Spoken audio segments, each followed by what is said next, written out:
Soban ini begitu cinta kepada Rasulullah SAW. Sehari ketemu aja risau. Sehari tidak ketemu Rasulullah, dia risau, dia gelisah, galau. Kadang wajahnya pucat. Suatu waktu beberapa lama dia ketemu, maka ketemu Rasulullah, dilihat oleh Rasulullah wajahnya orang galau, risau, pucat. Ditanya, kenapa wajahmu seperti ini berubah? Dia menjawab, saya tidak sakit Rasulullah. Terus saya takut, khawatir tidak berjumpa engkau nanti di akhirat. Itu jawabannya, takut tidak bersama engkau, berjumpa engkau di akhirat kelak. Rasulullah memberikan jawaban yang menarik. Saya kutip di sebuah sirah, sebuah hadis. Kata Rasulullah dalam pernyataan, engkau akan bersama orang yang kamu cintai. Jadi dia takut tidak jumpa Nabi nanti di akhirat, tidak bersama Rasulullah. Maka Nabi menjawab, engkau akan bersama orang yang kamu cintai. Maka Rasulullah memberikan jawaban dengan membaca ayat, A'udzubillahi minasyaitonir rajim. Wa man yuti'illaha war rasula fa ulaika ma'al ladzina an'ama Allahu 'alaihim minan nabiyyin was-siddiqin wasyuhada was-shalihin wa hasuna ulaika rafiqa. Dalam tafsir Ibnu Katsir dijelaskan, atau tafsir Al-Yasaburi, ya. Tafsir hukum-hukum Islam. Jadi kata Rasulullah, siapa yang mencintai Allah dan Rasulnya, yang mentaati Allah dan Rasulnya, mereka akan bersama dengan orang-orang. Nah, di sini dia bersama. Faulaika ma'al ladzina an'ama Allahu 'alaihim minan nabiyyin was-siddiqin wasyuhada was-shalihin. Siapa yang mentaati Allah dan Rasul, dia akan bersama dengan orang-orang mendapat nikmat yang Allah beri nikmat, yaitu para nabi. Para nabi, ya para nabi. Siddiqin, orang-orang yang selalu istiqomah membenarkan Islam, dikurung para sahabat-sahabat Rasulullah yang lain, ya. Dan orang-orang yang mati syahid, syuhada,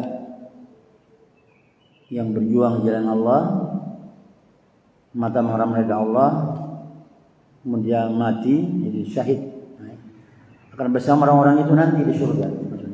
Wassalihin, dan orang-orang soleh yang lainnya. Jadi sahabat baru terhibur. Begitu dia merindukan Rasulullah, 2-3 hari nggak jumpa, galau pada masa itu. Jadi kamu akan bersama orang yang kamu cintai, para nabi, para siddiqin, para syuhada, para sholihin, di surga bersama-sama. Maksudnya gitu. Wa hasuna ulaika rafiqa, terus baik-baik teman. Jadi begitu gaya sahabat Rasulullah itu. Nah, itu kehidupan hari-hari, ya. Tentu saja di Madinah pada masa itu seperti itu.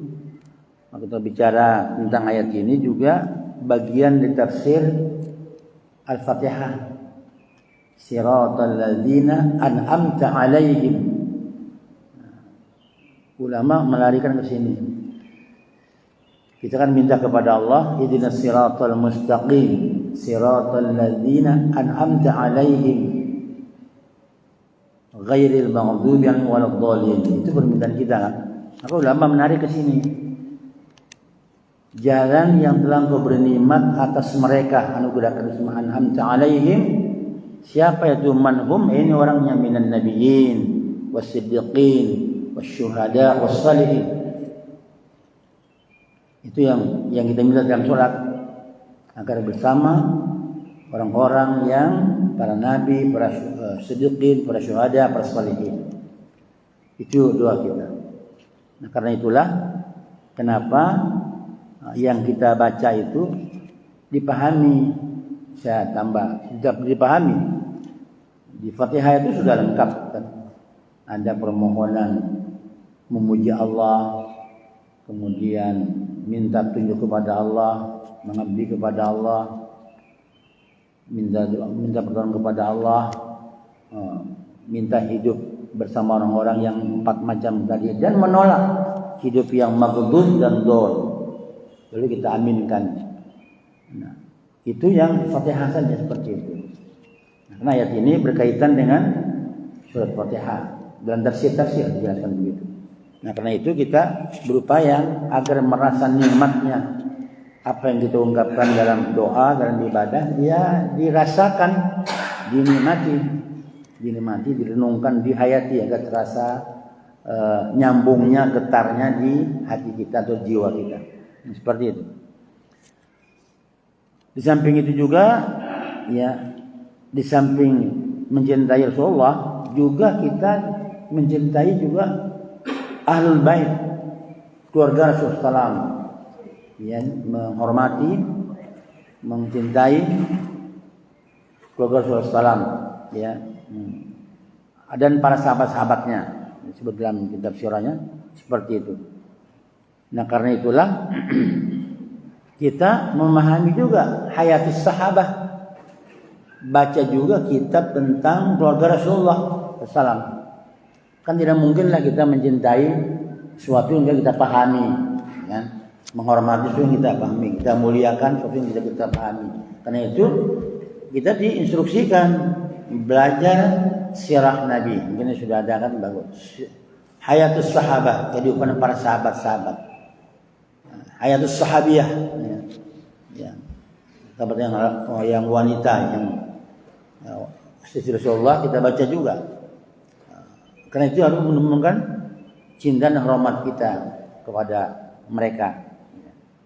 Sampai Rasulullah juga melarang kita mendiskreditkan sahabat, merendahkan sahabat Rasulullah, ya, mencela sahabat-sahabat Rasulullah.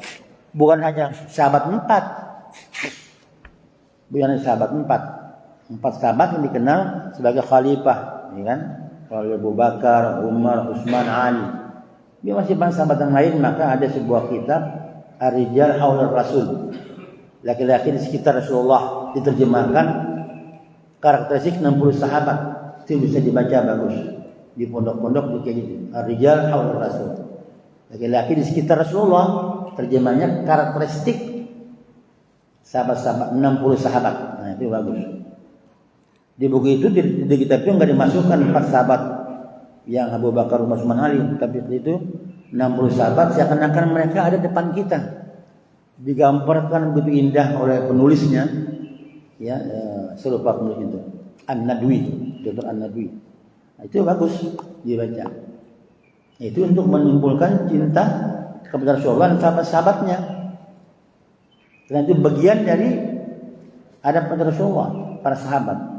Kata Rasulullah, la tasubbu ashabi. Kamu jangan rendahkan sahabat-sahabatku. Jangan kau celah sahabat-sahabatku. Sama dengan mencelah, merendahkan saya, kata Rasulullah SAW. Nah, itu nanti. Jadi kita baca juga banyak pelajaran di sana. Cuman kita memang baca itu merupakan hal yang sangat parah dalam umat Islam itu. Kita jujur saja, Islam itu paling malas membaca, menelaah. Sirah Nabi nya belum semua punya rumah punya sirah Nabi, kitabnya atau terjemahnya. Yang asli terjemah. Itu bebas saja baca. Tapi jarang teliti. Ingin cinta Rasulullah, jangan hanya dengan salawat kepada Nabi. Tidak cukup membaca karakter Nabi, Sakhiyatur Rasul, kepribadian Nabi yang lengkap. Itu sirah Nabawiyah, bermacam-macam kitab atau buku. Itu baru kita merasakan. Itu baca buku sahabat yang 60 tadi, Ar-Rijal Rasul, laki-laki kita Rasulullah, itu Masya Allah. Bagaimana digambarkan di situ. Bilal bin Rabah, Ammar bin Yasir, kemudian Abdullah bin Rawaha, Usama, dan terus sama-sama yang lain lah. Abu Laban Ruha itu orang yang berjuang ingin syahid tapi mati tempat tidur. Lengkap itu. Nah itu untuk menumbuhkan kita kepada. Maka Nabi SAW itu melarang kita menjelek-jelekan sahabat. Jangan la tasubbu ashabi. Jangan kau rendahkan sahabatku. Ada sama yang merendahkan beliau. Nah, itulah. Kalau sekarang bagaimana kekinian kita? Ketika Rasulullah direndahkan, dihina. Tentunya kalau menghina Rasulullah menghina Islam. Menghina Rasulullah menghina Quran. Sama kan? Menghina Rasulullah menghina sahabat. Itu anunya. Nah, cara berpikir, di kerangka berpikir seperti itu. Kalau menghina Rasulullah berarti menghina Islam. Merendahkan Islam. Menghina Allah, menghina Quran. Sama itunya. Karena itu paket. Ya. Sama, menghina Islam, menghina Rasulullah juga. Menghina Quran, menghina Islam, menghina Allah, menghina Rasulullah. Itu. Dan itu terus terjadi. Bagaimana sikap kita sekarang? Merasa terhina, kata para ulama. So, Nabi dihina, kita terhina. Sahabat dihina, terhina. Islam dihina, kita terhina. Quran dihina, kita terhina juga. Nah, itu. Ada enggak rasa itu? Islam dihina orang, kita enggak terhina. Enggak merasa terhina. Rasulullah dihina orang, kita enggak merasa terhina. Quran dihina orang, kita enggak terhina. Nah, itu tingkat akidahnya itu lemah. Tidak memahami wasyhadu Muhammad Rasulullah-nya lemah di situ. Itu kan konsekuensi logis. Bersaksi bahwa Muhammad Rasulullah. Maka muncul pembelaan, itu maksudnya. Muncul pembelaan terhadap Rasulullah, terhadap Quran, terhadap Islam, terhadap agama Allah. Merasa terhina. Kalau kita diam saja. Ya itu. Dan Allah sudah janjikan harus membela. Yang membela, dibela Allah. Itu anunya. Maka dihamkan misalnya. Ada statement yang bagus. Ketika agamamu dihina, Quran dihina, Nabi dihina, kamu diam saja, kata dihamkan ini ulama pribumi, ulama nasional, dan itu mendunia juga. Kamu diam saja, Islam dihina, agamamu dihina, Nabimu dihina, Quranmu dihina. Kamu diam, ganti bajumu dengan kain kafan. Itu tahun 60-an itu ngomong. Islam diserang oleh komunis waktu itu. Ganti bajumu dengan kain kafan, sudah mati kamu itu. Diam saja. Nah itulah yang harus dibangun sekarang ini. Jiwa pembelaan. Tidak hanya kita hanya kajian-kajian biasa, ada pembelaan kepada Islam itu sendiri. Berdasarkan salam, pada Quran. Itu paket. Nah ini saudara sekalian yang saya harapkan. Jadi ini harus disampaikan terus. Kan sudah terbukti sekarang. Ya, orang-orang yang menghina Islam, membunuh para dai, mengkriminasi para ulama, menangkap, menjarakan, perbuatan sendiri. Sudah enggak aneh bicara di mana-mana itu bebas bicara. Bahwa aparat itu adalah penjahat sebetulnya. Itu lihat itu. Kan dulu ketahuan, terbongkar semua, Allah bongkar kebusukan pejabat negeri ini. Itu kan gak usah ngomong, udah di mana-mana ngomong, di pasar orang ngomong, anak SD orang ngomong. Itu. Siapa yang kenapa ulama? Siapa komandannya? Udah ketahuan semua. Nah itu persoalannya. Jadi kita jangan terlalu alergi ngomong kondisi yang realitasnya begitu. Ya. Mau mengamankan rakyat, dia pengkhianat, perampok, penjahat. Kan jelas itu. Gimana itu?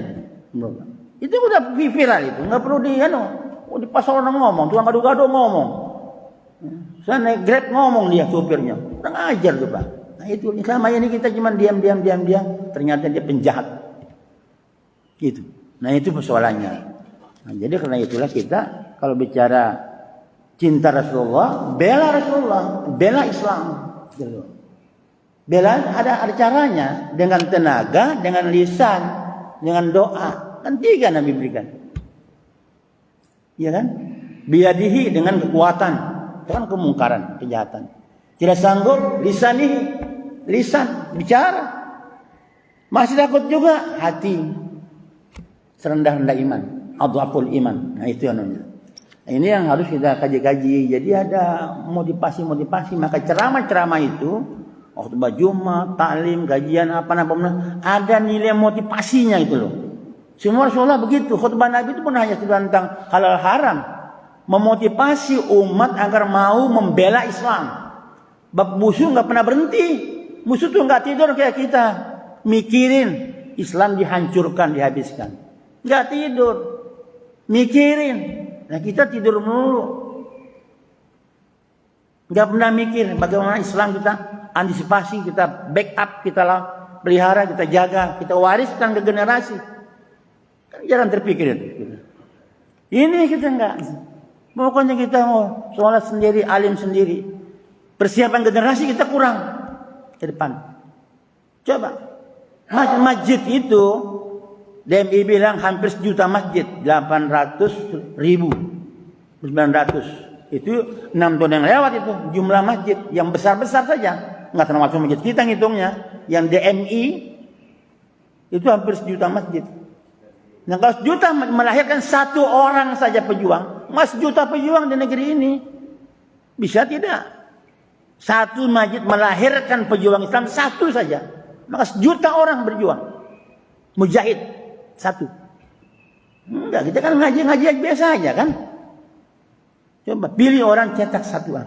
Ini kelihatan nih, 5 pemuda 1 yang cetak terus.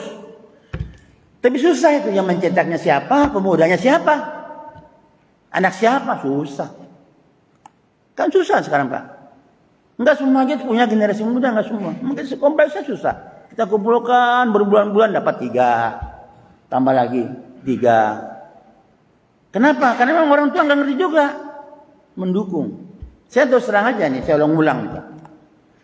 Saya ulang-ulang tentang ini. Bagaimana kita membela Rasulullah ini? Ya generasi muda kita harus ada. Nggak bisa tidak. Kita udah punya anak TK, udah ada kan? Ada madrasah, TPA segala macam, TPQ, Hafizah udah ada. Itu udah bagus. Tapi ada antara itu ke sini. Pemudanya, ya kan? Kalau anak kita baru 6 SD, itu generasi sekian bulan. Tapi yang SMA, mahasiswa, ya itu yang kita garap umur-umur gitu. Umur SMA, SMP sini, SMA, itu garap karena 5 tahun ke depan beda. Itu mengganti 10 tahun ke depan. Kalau masih TK kan agak lama, dibina juga untuk generasi 20 tahun ke depan. Tapi kalau 5 tahun ke depan, 10 tahun ke depan, ya SMA mahasiswa. Di samping di sekolahnya, di kampusnya, dibina di masjid-masjid. Karena saya punya pengalaman nih. Saya buka-buka aja. Saya kumpulkan pemuda. Dapat 11 orang. SMA. Tamat masih SMA dan sudah lulus dan masih baru kelas 3. Mau kuliah katanya. Saya kumpulkan 11 dapat Pak. Saya ajak ke masjid. Tapi belum usah berjamaah. Pokoknya Ahad sore pada maghrib dia datang. Sampai Isya cuma 30 menit. Yang pertama dialog. Siapa namanya? Nah, tulis. Ini cerita real nih. Ya, oke. Nah, coba kamu rukun Islam ya. Waktu. Saya diam aja. Tak satu pun yang lengkap. Anak SMA itu. Rukun Islam tak satu pun yang lengkap menyebutnya. Rukun iman bolak-balik. Saling tengok. Apa ya? Rukun iman itu adalah terus begitu. Itu SMA. 12 tahun belajar. 6 tahun SD, SMP, SMA. 12 tahun. Rukun Islam tidak bisa. Bapak harap apa generasi itu? Rukun iman itu baru saya suruh baca. Belum kita bahas, suruh bahas apa itu arti syahadatnya, apa itu iman kepada Allah, pada Rasulnya, pada malaikatnya, pada takdir. Belum tentu bisa. Oh nyebutnya nggak bisa. SMA itu. 12 tahun belajar kurikulum nasional. Apa nggak prihatin tuh? Coba. Itu persoalan dengan Islam kaitannya. Saya bersama Bosan menyampaikan ini. Kita terlalu banyak santai, nggak mikir. Lihat di YouTube beberapa tahun lalu, anak SMA Aceh pakai jilbab. Jilbab SMA biru putih. Datang laki-laki pemuda. Anak-anak, mau 300.000 enggak? 300.000, saya kasih 300.000. Ayo, rukun Islam kamu. Rukun Islam itu zakat. Haji. Nah, macam-macam jawabannya. Enggak ada yang bisa perempuan itu pakai jilbab.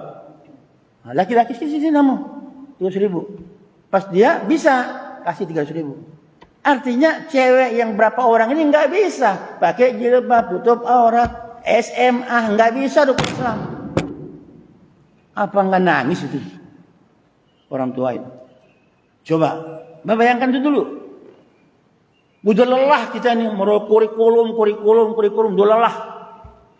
Hasilnya 12 tahun belajar rukun Islam tidak bisa. Belum tentu bisa sholat yang benar. Ini realitas. Saya tulis Bismillah gede-gede. Bismillah. Ya kamu baca. Terjemah. Bismillah. Apa terjemahnya? Bismillah. Tanya temannya. Bismillah aja. Terjemah nggak bisa. Wah itu nangisnya tuh. Itu baru 11 anak yang sekumpulan. Gimana orang tuanya nggak perhatikan? Gimana? Ini bukan karangan. Saya ngalamin sendiri. Coba bisa bayangkan. Jadi kalau kita cuma santai, alim sendiri, generasinya nggak diperhatikan, gimana kira tuh? Kita kalau mati berjamaah hari ini yang ganti siapa? Jin yang ganti sini. Kalau mati berjamaah, kan bubar nggak ada orang, karena nggak ada persiapan. Itu masalah kita yang kita lupakan. Jadi kalau kita bicara Islam, bicara cinta Rasulullah itu, Rasulullah membina itu. Ali dibina umur 9 tahun. Islam sudah berani pasang dada, langkai mayat Ali kalau mengganggu Rasulullah. Itu Ali 9 tahun. Maka baca Hayatus Sahabat. Langkai mayat Ali kalau mengganggu Rasulullah. Abu Lahab bergetar ketakutan. Abu Lahab. Teman-teman Ali 9 tahun. Itu kalimat-kalimat yang harus sampai kepada anak, kepada pemuda kita. Harus paham ini. Jangan kita cuek aja, kita alim sendiri. Wah. Generasi lupa, gimana ceritanya? Ini persoalan umat ini. Jadi kalau kita bilang ba'alak pada Rasulullah, langsung mengkader orang. Sebelum hijrah udah dikader. Sudah ada yang sambut di Madinah. Kaderisasi. Pemuda-pemuda. Kan itu yang kita lupakan. Nah karena itulah kita banyak belajar sejarah Rasulullah SAW, sejarah sahabat Rasulullah SAW. Karena itu kondisi realitas itu terus terjadi. Perlawanan kepada Islam itu terjadi terus. Ya, kan? Coba, apa sih kita mau ngomong apa? Salah. Ngomong gini salah. Ini kalau undang-undang yang mau digarap sekarang ini, goal, ngomong begini 6 bulan tuh, disimpan tempat tidak jelas.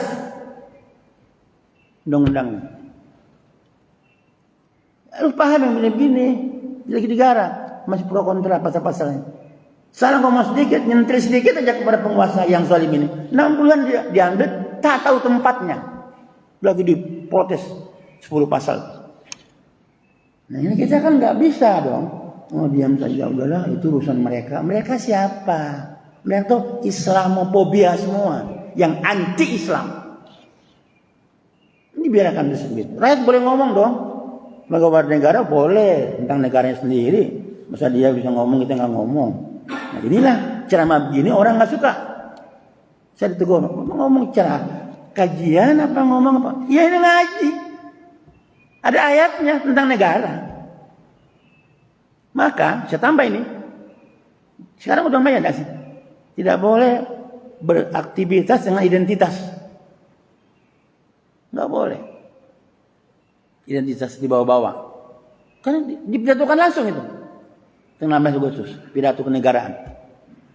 Nggak ada bawa-bawa identitas. Tapi dia bilang punya identitas.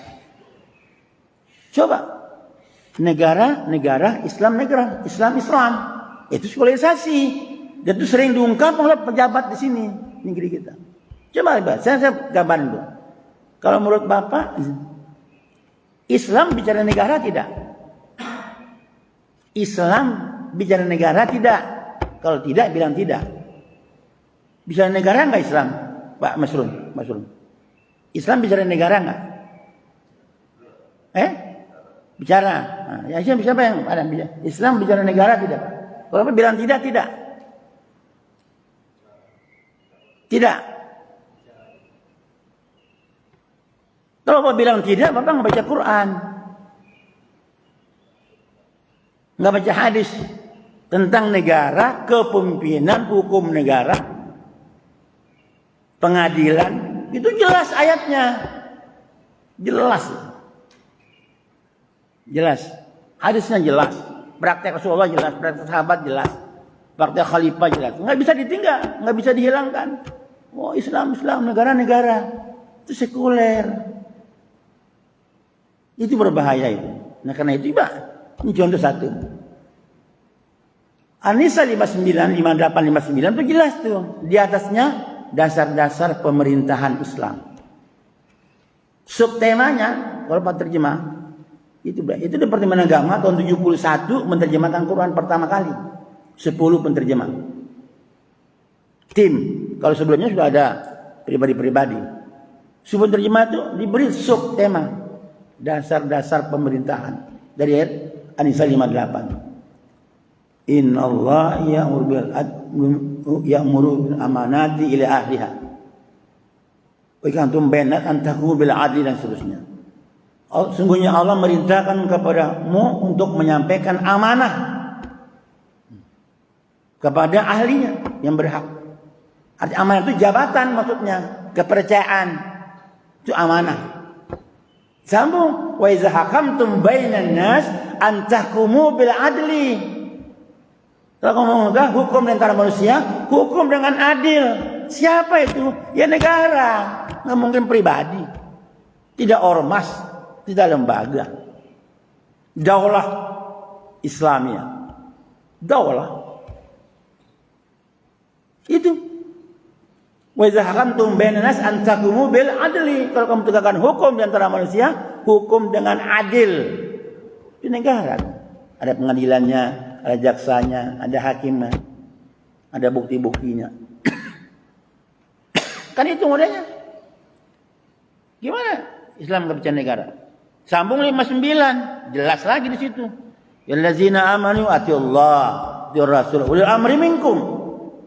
Amri minkum dipakai dari semua Orde Baru. Ati kepada Allah, taat kepada Rasul dan pemerintah pemimpin kamu. Enggak jelas juga.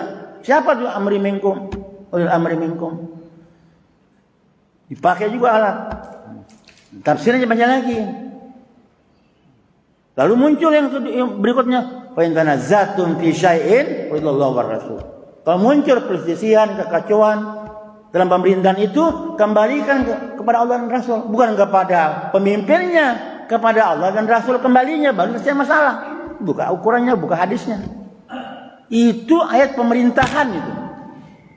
Maka omong kosong, pejabat ngomong, pemimpin ngomong, Islam terpisah dari sebuah negara.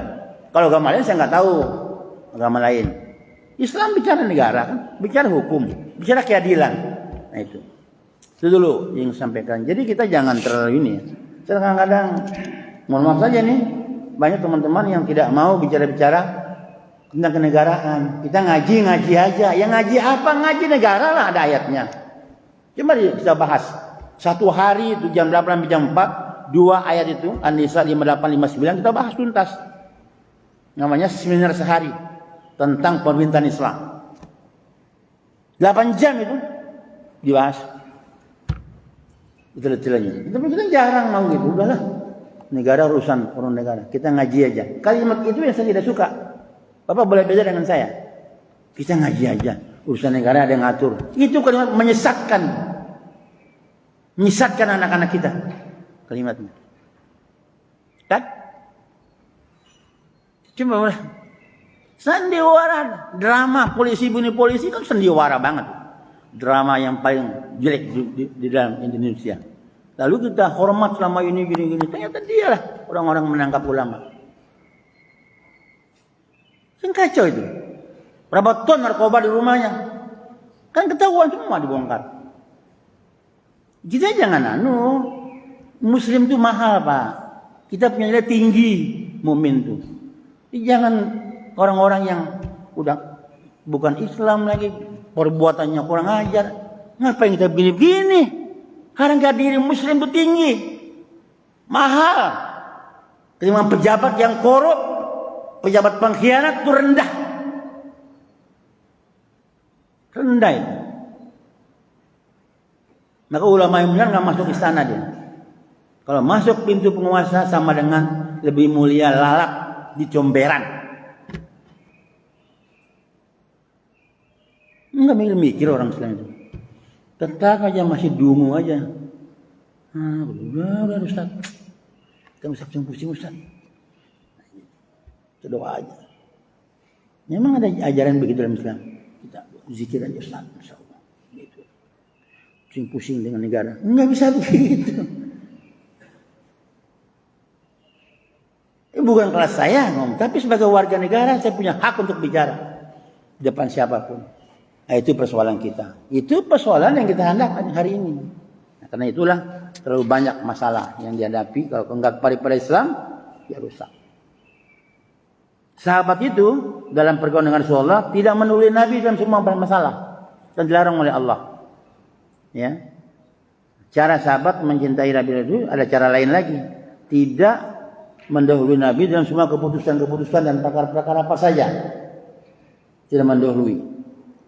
Di Quran disebut juga alladzina amanu la tuqaddimu baina yadayillahi wa rasulihi wattaqullaha innallaha samiun alim. Hai orang beriman, jangan kamu mendahului Allah dan Rasul. Bertakwalah kepada Allah, Allah Maha mendengar dan Maha mengetahui. Tidak mendahului. Dan sekarang Rasulullah enggak ada di tengah kita. Mendahului apanya? Kata Ali As-Sabuni dalam tafsirnya Ayatul Ahkam dijelaskan, para sahabat itu kita tiru nih kalau sekarang. Tidak, kalau dihidangkan makan bersama tidak mau duluan, tidak mendahului. Makan saja Rasulullah duluan. Berjalan enggak depan Rasulullah, di belakang, enggak mau mendahului. Pelan. Ditegur juga, kenapa kamu pelan amat? Ada Rasulullah. Nah sekarang gimana ayat ini diamalkan? Kata ulama tafsir, ya, implementasinya itu kepada ulama-ulama pewaris Nabi. Jangan kita mendahului keputusannya, artinya teliti dulu, belajar dulu, baru kita angkat bicara. Nah, ini sampai ke situ. Sampai pengganti Nabi, pewaris Nabi, ya ulama. Kiai yang soleh, yang ngurus pondok dengan keikhlasan, kiai yang istiqomah, itu kan banyak. Itu maksudnya Pak. Karena tidak mendahului Allah dan Rasul, sahabat sampai jalan pun nggak mau lewat, nggak mau ke depan Nabi, di belakang. Maka nggak mau duluan. Kalau Nabi bertanya, dijawab Allah dan Rasul yang Maha tahu. Jadi semua merendah. Itu anunya, tidak mendahului perkara-perkara apa saja. Nah itu gaya kita sekarang begitu juga. Jangan mengambil keputusan tentang hukum Islam sebelum belajar dulu. Kaji dulu ayatnya, berarti Allah. Kaji dulu hadisnya, baru. Ya, saya putuskan begini, itu mendahului. Kalau jam sekarang, karena Rasul nggak ada di tengah-tengah kita. Nanti mesti dipahami seperti itu. Itu penafsirannya. Sebenarnya jika sahabat itu berjalan bersama Rasulullah, dia selalu hati-hati, nggak sembarangan main lewat saja. Sekarang banyak itu. Ada kiai jalan, saya lihat. Ustadz istiqomah jalan. Orang lewat saja. Tanpa permisi. Tanpa ada. Itu kan basa-basi duluan Pak. Saya melihat beberapa kali sih. Ini ke masjid saja.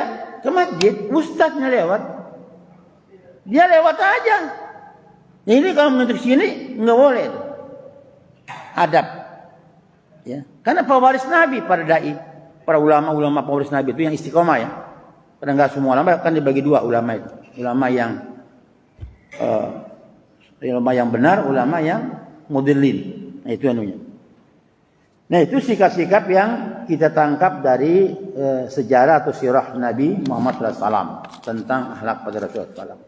Nah, karena itulah baik kita dalam sekarang ini, jadi manifestasinya itu hal-hal yang belum kita tahu jangan duluan, jangan mendahului, kita belajar dulu, ya. Karena ada ulama-ulama yang konsisten, kita hormati. Ulama itulah yang nyampe Islam kepada kita lewat ulama-ulama. Ya, dari Rasulullah, sahabat, tabi'in, Imam A'immatul Mujtahidin. Terus sampai kita tuh ulama. Kita baca-baca ulama semua. Yang ngajak-ngajak tafsir tulis ulama. Kita itulah menghormatinya. Cuma memang ulama, Nabi sudah bilang ada ulama yang benar, ada ulama yang tidak benar, tergantung. Kita juga nilai yang susah, Pak. Enggak boleh gabah juga. Oh, ini ulama gini, enggak juga. Enggak sembarangan juga nilai ulama enggak benar. Kita lihat dari dokumen-dokumennya mungkin bisa dikit-dikit masuk. Ya. Ada juga tokoh ulama yang hebat, ya. Tapi dia terjun ke dunia gerakan aktivitas perpolitikan misalnya. Tapi lompat-lompat sampai 5 tempat, satu pindah. Itu bilang ulama juga. Yang begitu kita ragu. Walaupun habis Quran, pindah 4 tempat. Cari enak, cari aman.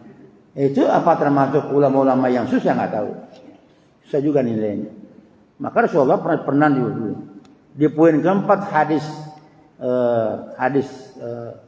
At-Tirmizi apa itu? Masih debat hadisnya. Di poin keempat itu ada 4 masa datang kepada umatku nanti, disebut yang 4. Yang pertama Islam, tinggal nama, Quran tinggal tulisan, magit megah tidak ada hidayahnya. Nah, baru yang keempat, ulama jahat di bawah kolong langit, disebut yang keempat.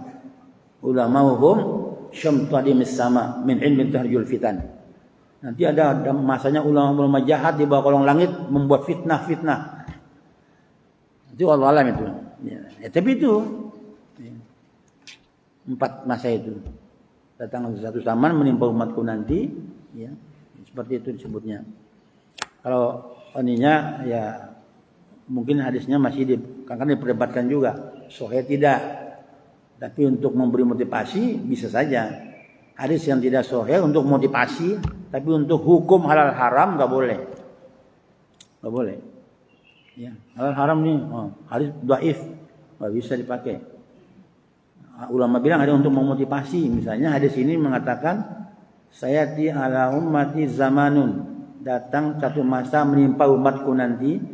Nah, zaman itu datang satu, la yabqa min Islam illa ismuhu, tidak tinggal Islam kecuali namanya. Itu dianalisa bisa.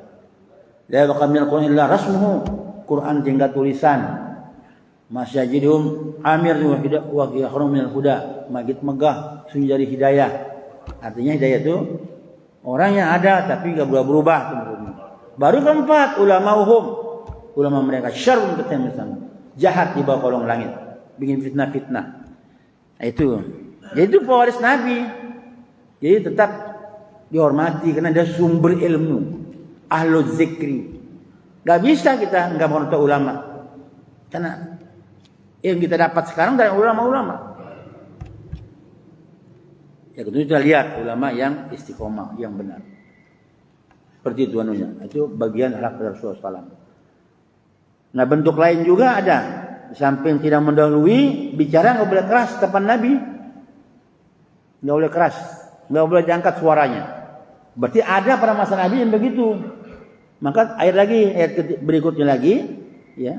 Kan ayat pertama tadi la tuqaddimu baina yadayillah. Sekarang yang kedua di surat Al-Hujurat sebut lagi ya allazina amanu la tarfa'u aswatakum fauqa sautin nabi. Nah, ya orang beriman jangan kau angkat, kau tinggikan suara-suara kalian melebihi suara Nabi. Itu ayat pada masa Rasulullah. La tarfa'u aswatakum fauqa sautin nabi. Jangan meninggi kalau ngomong depan Nabi, melebihi suara Nabi. Jangan keras, jangan kau angkat suaramu. Itu pada masa Rasulullah. Wala tajharu lahu bil qawli kajahara ba'dikum li ba'din. Seperti kalian ngomong biasa teman-teman kalian, tinggi suara antara kalian. Kepada Nabi dilarang. Antahbata a'malukum wa antum la tashurun. Karena akan menghapuskan amalmu. Menghapuskan amal-amal kalian dan kalian tidak menyadari. Wa antum la tashurun. Jadi para masyaallah itu berarti terjadi naik turun. Kalau bicara Nabi jangan angkat suara kalian rendah. Yang kalian lebih tinggi. Rendah. Seperti kalian biasa sama-sama kalian bicara. Antahbata a'malukum. Itu akan menghapuskan amal-amal kalian. Jadi tinggi suara dengan Nabi hapus amalnya, kata Allah. Ngomong keras. Nah, bagaimana ayat ini dimanai? Nah, saya kutip ininya, tafsirnya dalam ini. Apakah masih relevan? Nabi enggak ada bicara bagaimana? Ulama lagi di sini sebutnya. Depan ulama, pewaris Nabi, tokoh-tokoh Islam, majelis taklim, jangan ngomong keras, menantang-menantang. Jangan debat-debat sampai. Nah, Bapak pengalaman juga nih. Saya kalau sudah pengalaman, Bapak nggak percaya. Saya lagi pimpin sebuah acara di masjid. Sudah sah. Wow, datang. Wah, tapi kita senyum aja, jangan dianu. Oh ya sudah Pak, masih. Enggak Pak, udah. Karena begini. Enggak, udah. Masih ya. Kalau kita lihat ini kan kita ikut sama dia, bodoh. Kan kata Imam Syafi'i, kalau kalian menyampaikan kebenaran, ada dua versi orangnya yang menanggapi. Yang pertama orang yang cerdas akalnya akan merenungi. Yang kedua dilawan orang yang bodoh. Jadi dua, kalau kita menyampaikan kebenaran, orang yang cerdas akalnya akan merenung dengan kebenaran yang enggak sampaikan. Yang kedua, orang yang bodoh akan menolak, akan menghina Anda. Biasa itu. Sini enggak boleh. Gimana kerasnya? Orang Nabi enggak ada dalam taklim, kajian kita ulama bicara rendah saja. Apa susahnya tawadhu?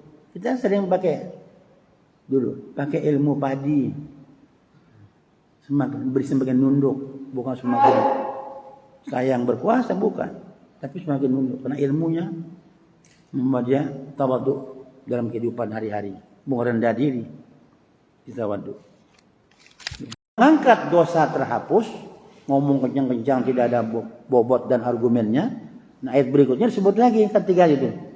Innal ladzina yaghudduna aswatahum inda Rasulillah. Ulaikal ladzina imtahana Allahu qulubahum littaqwa. Lahum maghfiratun wa ajrun 'azim. Itu untung. Sungguh orang-orang yang merendahkan suara mereka di sisi Rasulullah SAW, mereka itu diuji oleh Allah, hati mereka diuji untuk bertakwa. Lahum maghfiratun wa ajrun 'azim. Bagi mereka ampunan dan pahala yang besar. Orang suka rendah tawadhu maksudnya. Nah, dia tarik dengan pergaulan sekarang. Malah orang-orang yang ahli ilmu, jangan lebih hebat kita dari ulamanya. Nah, pengalaman pribadi aja. Saya kalau bisa dengar orang bicara, dia depan para ustadz yang habis ceramah itu, dia ceramain ustadznya. Pak Ustadz, kan haram Ustadz. Kan nggak boleh di dalam kita ini. Dia baru Ustadz beri ceramah, diceramain lagi sama orang yang setahu pendidikan agamanya rendah. Ini dilarang. Rendah saja. Jangan terlalu ini. Saya bilang ke teman-teman, saya kalau datang Dewan Dakwah Pusat, saya bukan kenal urusan dakwah ya, saya nggak bangga. Itu lembaga aja, lembaga dakwah. Bukan ormas yang halus ini.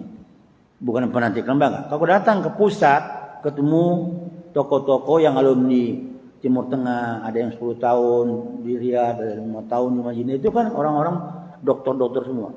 Saya udah buat catatan kecil aja, nggak ngomong, diam aja. Udah ngomong udah ilmu mati, ngomong sama mereka, sudah. Ini ngomong apa? Kita rendah. Kalau bertanya boleh, belajar begitu. Jadi datang ahli ilmu, ilmu ambil cepat. Jangan kita yang ngoceh, kita yang ngomong ilmu. Kadang-kadang kita karena masa baru tahu ini ngomong. Boleh kita ngomong walau satu ayat itu depan orang belum ngerti. Dia pakai dalil saya, Ustaz, balighu anni walau ayat. Sampaikan walaupun satu ayat. Kepada siapa yang sampaikan? Orang yang belum ngerti bismillah, sampaikan bismillah, bukan kepada orang yang paham. Nah, itu anunya. Jadi karena pemahaman kita ya, baca-baca WA, posting sana, dioper lagi, belum tentu benar. Yang mesti hati-hati ya. Jadi akhlak kita pada Rasulullah seperti itu antara lain. Jadi menghormatinya, pewaris Nabi dihormatinya, para ulama-ulama yang istiqomah tetap kita hargai. Mereka adalah ahlul zikri, tempat bertanya. Fas'alu ahlul zikri in kuntum la ta'lamun. Bertanya kepada ahli az-zikri, ahli Quran dan Sunnah, ahli agama yang benar, jika kamu belum mengerti. In kuntum la ta'lamun. Kalau sudah paham jangan buang waktu nanya. Yang belum paham yang ditanya.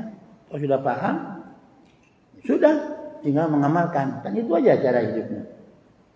Coba ya. Nah, itulah kuliah Jumat hari ini menyangkut masih ala Rasulullah, tentang bicara dengan Nabi, membela Rasulullah, membela sahabat, membela Islam. Wajib itu. Enggak bisa tawa-tawa. Ya, kalau cuma diam pangku tangan saja, cuma sikir-sikir doang, enggak ada pembelaan, ya sama aja bohong. Ya, maka musuh makin belagu musuh. Oh, takut semua, sikat. Kita harus adakan reaksi juga, respon yang bagus juga. Kalau dia maki jangan maki, enggak boleh. Tapi menjelaskan, melawan dengan argumentasi yang sahih. Seperti itu kajiannya. Pagi ini insyaallah ketemu bulan depan lagi. Karena bagi akhlak itu kan tidak harus seperti anak sekolah akhlaknya, belajar. Ya, akhlak pada Rasulullah. Kita bicara bagaimana interaksi Nabi dengan sahabat-sahabat yang bisa ditiru oleh kita, kekinian kita. Seperti itu. Ya. Itu aja. Ada yang bertanya silakan. Ya silakan Bang.